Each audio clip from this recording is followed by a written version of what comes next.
So Halloween 2018, and we had some thoughts that we wanted to share. It's a fascinating holiday when you think about Halloween. It has all these kind of religious sort of forms that are a part of it. Has this roots in a particular religious tradition, but then it also has this weird cultural thing right now. And mostly it's just kind of a game played by kids. But like all games, there's a system of values laid there with it, and some things that I think are interesting to explore. Like there's different veins. Like on one side, you're talking about the dress-up game, and that concept that it's fun for us to play different parts and to take on different roles is like an interesting piece of life, right? And Halloween is one of those excuses that kids that maybe are a little bit too old to play dress up, and those who are still right in the right age for it, they all participate. Even adults get in on the action and have costume parties and all that sort of stuff. So it's worth us thinking about what it is within us that likes to put on a different role and play dress up, and to think about being another person or playing a different character. That's not all bad, right? Like sometimes we do that because we like to think about what it would be to project ourselves into somebody else's character, project ourselves into somebody else's being, and kind of become somebody else.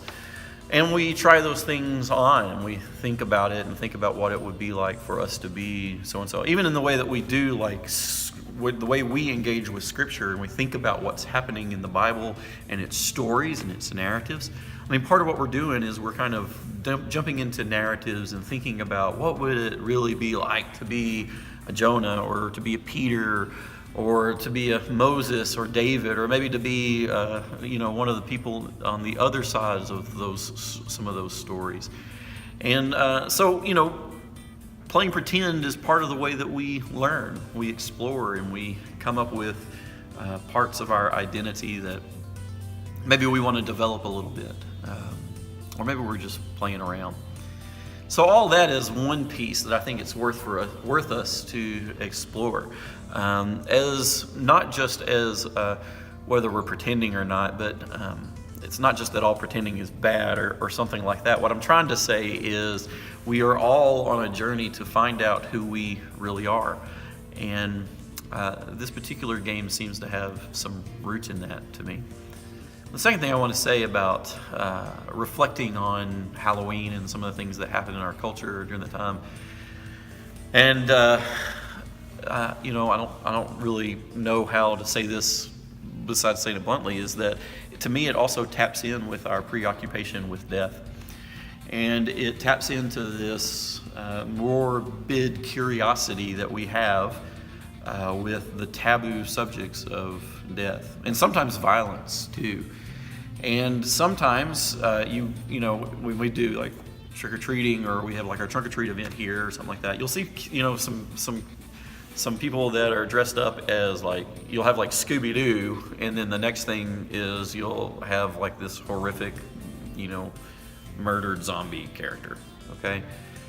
And so you have these twin things, one is a playful pretend, and the other one is this pretend morbidity that is really kind of taps into the taboos of death in our culture.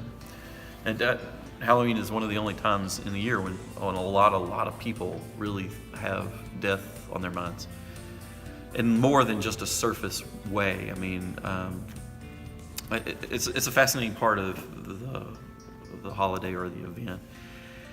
And there's something to be understood there. As a Christian, I think about our relationship with death, and it does seem to be all just messed up, okay? It seems like it should be something that we can talk about freely and openly and flatly. We ought to be able to reckon with our own mortality in a way that enables us to talk about what it means to die or to encounter death. But on the other hand, I don't think death is something to be celebrated. And there's a part of what overflows in this fall season that is, to me, a way of fixating on death and violence. And to me, there's something really counter to who I want to be in all that. I want to be a person that's not just that can handle death and that can think about death and be honest and authentic in the way that we talk about it. But I don't want to be preoccupied with it. I don't want to be so fixated on it or what comes afterwards that my relationship with death takes on this kind of unhealthiness. And where I think we get to that place is where we abandon life and what it means for us to be fully alive. The great gift of God as our Creator is the gift of life. And what I understand about Scripture is that the God who created us and gave us life in the beginning is always giving our lives back to us and finding ways for us to really, really become fully alive and to understand like that the nature of life. And death has a part of that. I mean, there's a part of understanding our mortality that helps us understand the value and the glory of life. But I think we can trade the latter, the death, for the value of the former life, the gift itself. It's kind of like thinking about the wrapper and not the present inside. See, I think that Christians, people that follow the way of Jesus, should be living lives full of life, full to the brim of life, celebrating life in all that it is and all the complexities and nuances and all the joy of what it means to be human creatures and to be fully alive. I think Jesus is setting us free from everything that kills us and bringing life back into the world so that the world can be like it was in the beginning, teeming with life and full of life and indeed, like God said, good and very good.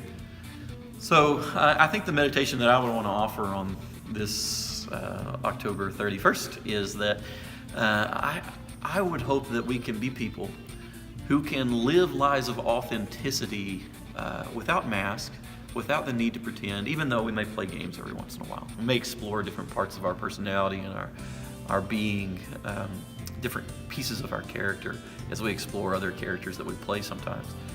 But the other side of that is part of my authentic being, the person that I really want to be inside and out, is a person that is not content with a mask of death, is not content with a preoccupation of death and violence.